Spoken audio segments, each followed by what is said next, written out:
Assalamualaikum warahmatullahi wabarakatuh. Halo sobat setia Fakta Kehidupan. Tidak lupa kami sampaikan salam sehat, salam sejahtera. Semoga tercurah segala bentuk kebaikan dan juga kita semua dalam lindungannya.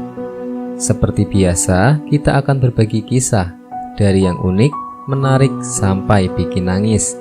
Mari kita simak kisahnya.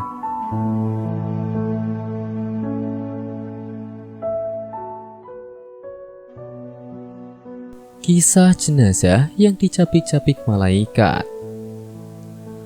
Ada berbagai macam siksaan yang telah Allah Subhanahu wa Ta'ala siapkan bagi orang-orang yang berdosa dan tidak mau bertaubat. Dan siksaan itu disesuaikan dengan perilaku buruknya di dunia. Salah satu siksaan yang akan diperoleh oleh jenazah pendosa adalah dicapik oleh malaikat. Lantas dosa apa yang membuatnya dicapik? Hal ini kita dapat ketahui dari kisah yang diceritakan oleh Umar bin Abdul Aziz. Suatu saat, Umar sedang mengurusi salah seorang jenazah kerabatnya yang bernama Hanif. Ia ikut memandikan, mengkafani, dan mensolatinya. Ia juga ikut dalam membawa jenazah menuju ke pemakaman umum. Tidak membutuhkan waktu lama untuk sampai ke pemakaman itu. Jenazah itu pun segera dimakamkan dan kemudian orang yang melayat pun meninggalkan pekuburannya. Begitu juga dengan Umar yang meninggalkan makam itu.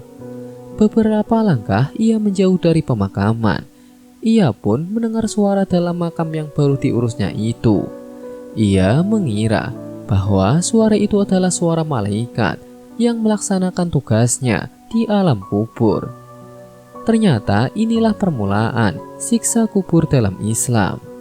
Suara itu mengatakan kepada Umar, maukah ia memberitahu apa yang telah diperbuat suara itu dengan orang yang dicintainya itu? Tentu saja Umar ingin mengetahui apa yang terjadi. Suara itu semakin keras dalam menjelaskan.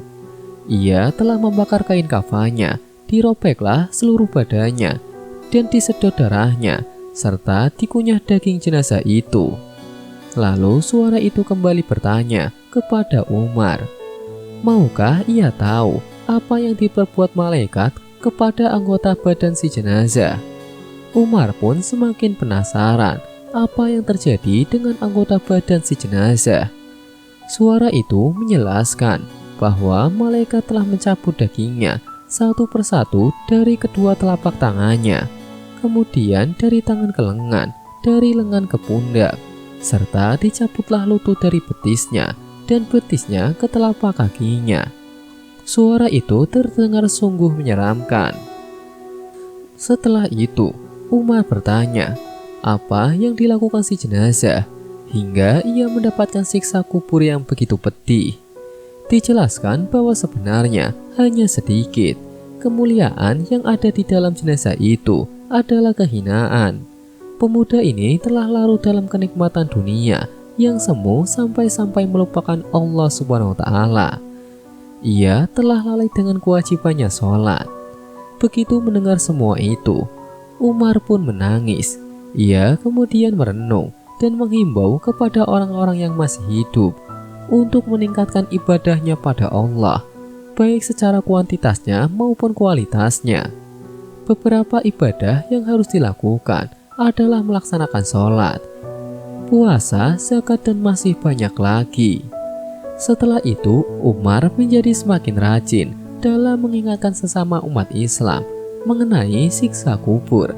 Setelah pemakaman dan hakikat kesenangan dunia yang seringkali menipu kita dan menjauhkan diri pada Allah.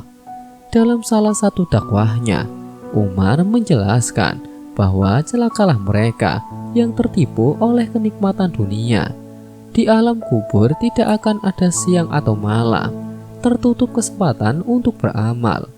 Mereka juga akan terpisah dari kekasih, keluarga, istri yang dinikahi, anaknya, dan orang-orang lainnya.